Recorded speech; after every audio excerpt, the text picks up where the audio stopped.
We are experiencing a time of transformation. How can we begin to rewrite our story? I'm Chelsea, and this is the Amara Ritual Podcast. Join me as we journey together through our inner landscape and begin to create outer change.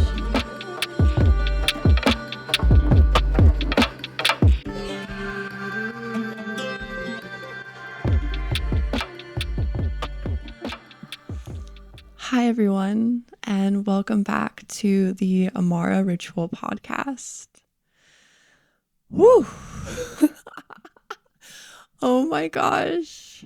I feel like I have just come out of the gauntlet, like risen out of this gauntlet of fire and change and transformation. And I am back.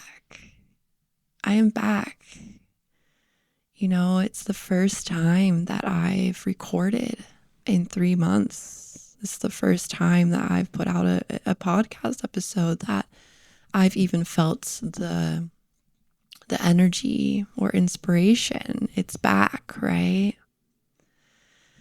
And woo! Oh my gosh, if you could see right now, there is a big giant, I think it's a hawk, it looks like, and it's flying outside my window and I can see it, and there's this big group of crows flying around it, and it's like, oh my God. If I'd ever seen a synchronicity or sign, I'd say it's it. But something that I want to speak on is this change energy. Is this powerful transformational change energy that is present at this time as we move through this evolution that we're going through. Why? Why is there change energy? Why does it feel like things are happening so fast?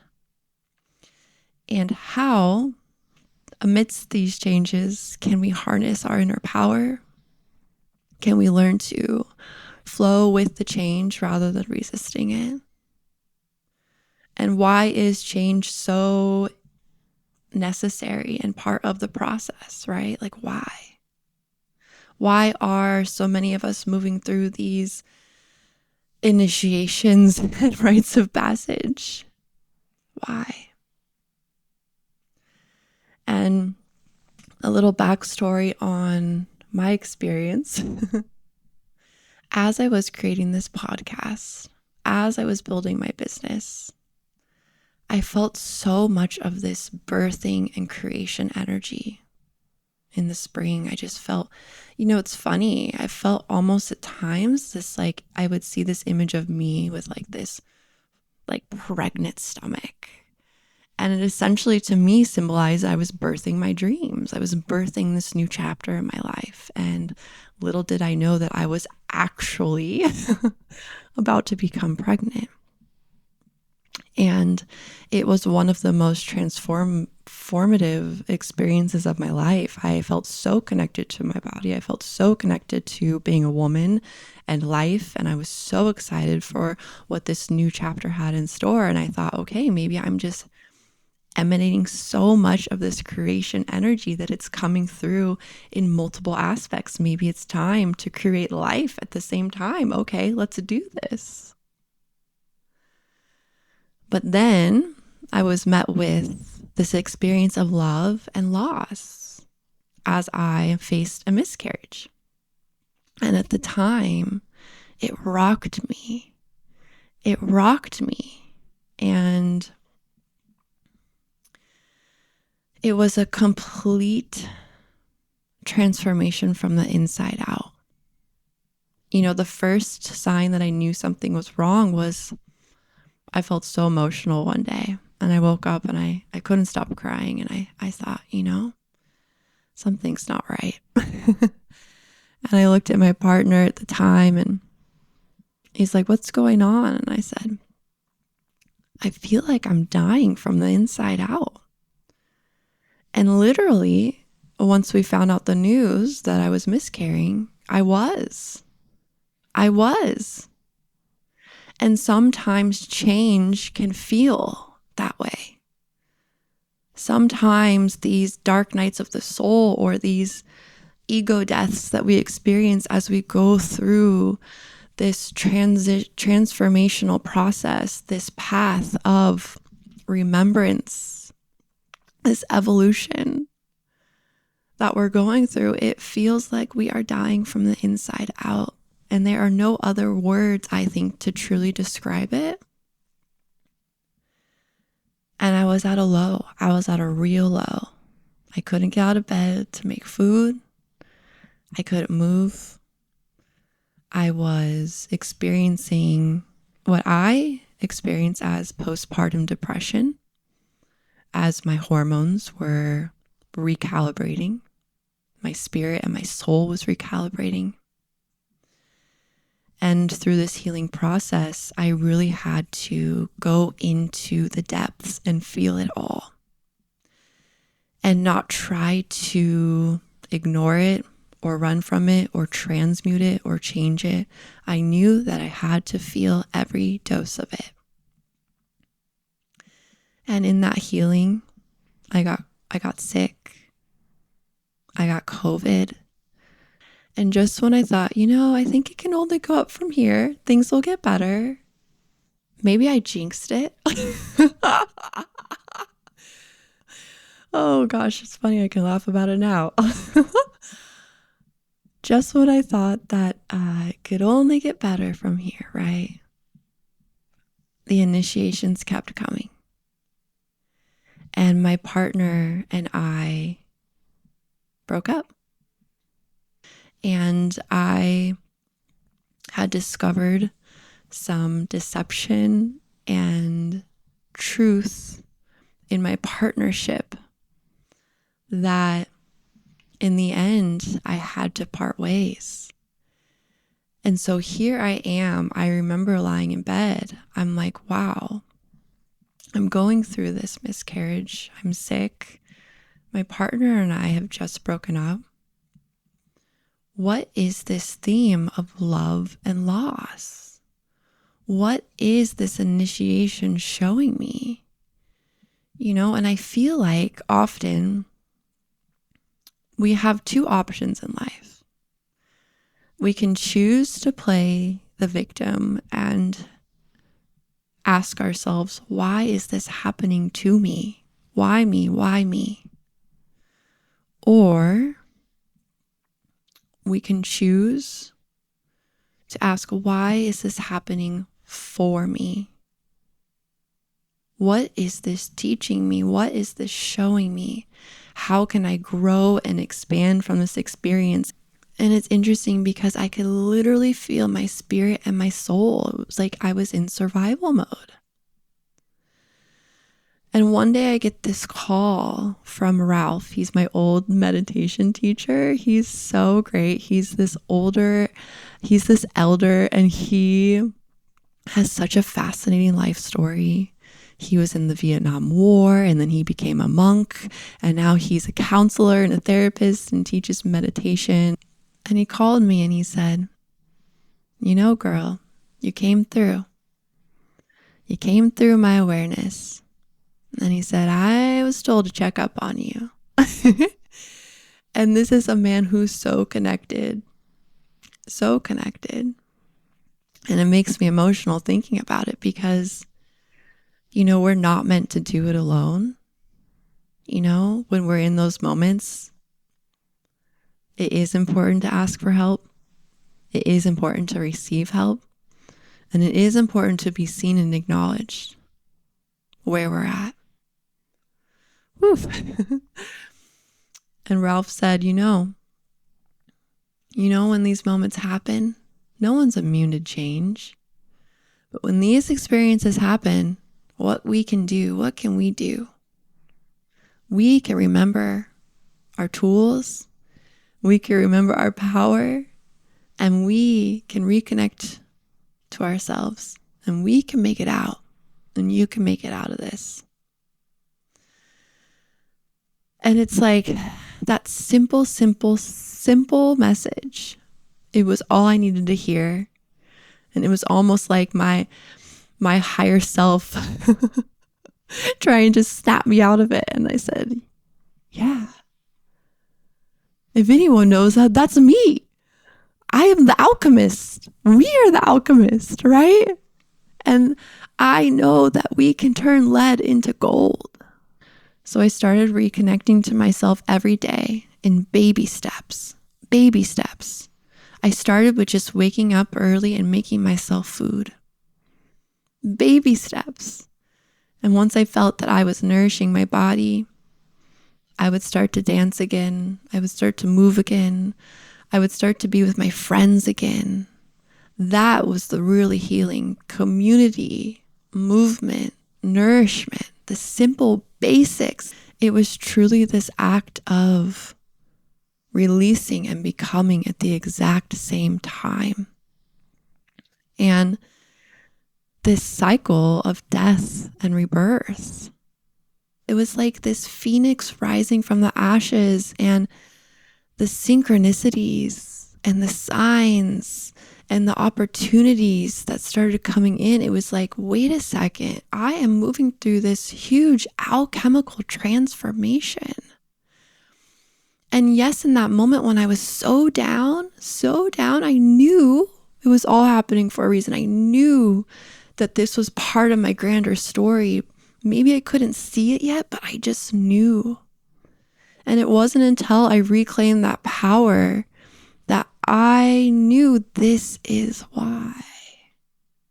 This whole experience was leading me even deeper and closer to my dharma, to my truth. I felt crystal clear on what my needs are, on what my goals are, on what I want in a partnership, what I don't want in a partnership, what I'm not willing to ever settle for ever again, what I want for myself, for my community, that I do want to be a mother. It was like almost like newfound clarity mixed with this power and this vision that was unshakable. And my heart, I could just feel it radiating and permeating out like this bright white light emanating from my heart that was unlike any power or love that I've ever experienced in my entire life. And when I say power, I don't mean power as in power over someone else, or, I think sometimes that word has a negative connotation because of maybe how we've seen others use or display their power in malicious ways. But power in the sense of like this warrior feminine goddess energy, this connection to my soul, this feeling of no matter what life hands me, I will make it through. And not only will I make it through, but I will make it through stronger and wiser and even more embodied than ever before. I don't know why I want to say it felt like I was like hit a new level. Like I'm seeing an image of Mario, the game. It's like, you made it to another level. Nice. Congratulations. But that's literally how I felt. It was like I had cleared karma, and it like almost like my life before was a past life, and I was stepping into this new part of me that I was like, oh, all right, I see now. Like my awareness was so crystal clear. And not only was I experiencing this internal transformation, but externally things started changing and moving too. So opportunities started arising. New connections and relationships that were more in alignment with this clearer vision of what I had started coming in. Opportunities, career opportunities, my finances started changing. I felt this newfound inspiration to write and speak and record my podcast and put myself back out there. And it was like this total rebirth And it's true, our inner world really is the basis of our outer world. And I don't believe that we need to escape those darker moments or run from them or think something or be ashamed of them or think something is wrong or we failed. Like, I truly believe that sometimes those experiences are all part of the process. And something that I've been asking myself is why? Why is there so much of this change energy and initiatory energy happening within so many of us, not only personally, but collectively? And why am I and many of us being guided to connect with our inner power? Why? And it's because, we're literally moving through an evolution in consciousness. And the way that I like to think of it is this is an evolution in our awareness. It's expanding this clarity, this understanding, this awareness. And we are literally embodying more of our higher selves, right? So we are essentially relearning how to walk and talk with this greater awareness as we are literally navigating life with more of our soul present within our physical body. Whereas before, many of us were walking around, I like to see it almost as like maybe a little more unconscious. We were walking around kind of going with the motions, whereas now we can see. Now we're really being directed by our intuition, by our soul, by our heart. Like, what did we come here to experience? What do we want to experience? And so this is why inner power is so important, because we need to have the courage to truly follow our intuition, to follow our heart. We need to have the strength to move through change and transition, because there is no transformation without change. And collectively, we are transforming. We are becoming this version of ourselves that is in the heart. And when we're in our hearts, we can't have all that baggage. We can't carry all those extra bags around. So what do?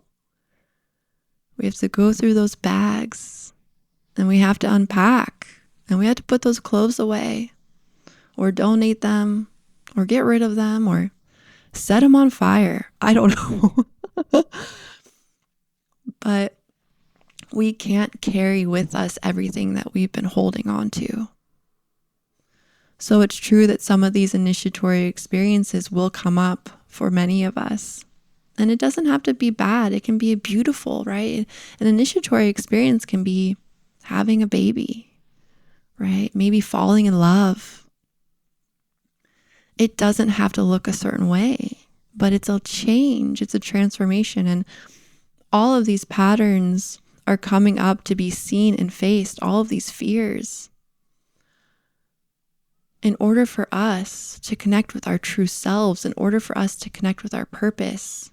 Because I knew in that moment, as I was finding my inner power, as I was literally rising like the phoenix from the ashes. It's funny now. At the time, it was not funny. But I knew wholeheartedly with every part of my being that this was leading me closer and closer and deeper into myself and my truth and the work that I'm here to share and do. Right? It taught me so much. How can we be embodied leaders if we've never walked the walk? We are being brought back into our hearts. And I've said this before, it sounds so beautiful, but it also sounds cheesy, right? It sounds so cheesy, but it's true. Our hearts are expanding and they are literally being cracked open. And it's all a part of this change that we're moving through. We're moving into a more heart-centered way of being. Literally transforming. I mean, is transformation pretty? I don't know. Sometimes maybe, not always. But it's true, And to be able to just laugh at it. Like looking back to just laugh and just feel just grateful and being like, man, I made it. If I can make it through that, I can make it through anything. And I have a friend and she always says, I trust my life. And I love that saying because it's true. It's like, how can we trust that we're exactly where we're meant to be? That we did not make a mistake. That everything is happening for us. And what if the thing that you thought you screwed up the most was actually the one thing leading you closer to yourself and your dharma than ever before? Because man, if I've learned anything in life, I've learned that. So before we close out, I just want to end on one more note. And through this whole process, I thought, is there any way? Is there any way to call in more ease as we move through this transformation? Is there any way to call in more ease? Because let me tell you, the highs and the lows, they're exhilarating, but whoo! So I'm calling in more ease through this process.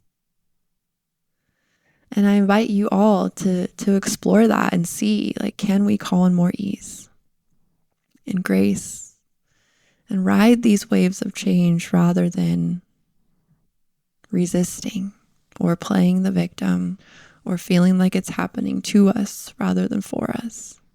And just when it feels like you're at rock bottom, never losing that hope or those practices or those things that nourish us. Because let's be honest, we're all riding this wave. I might be on one wave, you're on another. We're looking across at each other like, I see you. And we are not meant to do this alone. So I hope that this transmission and story offered you some insights or reprieve or connection to whatever wave you are riding. And thank you for joining in. And I will see you next time on the Amara Ritual Podcast. Loving you all.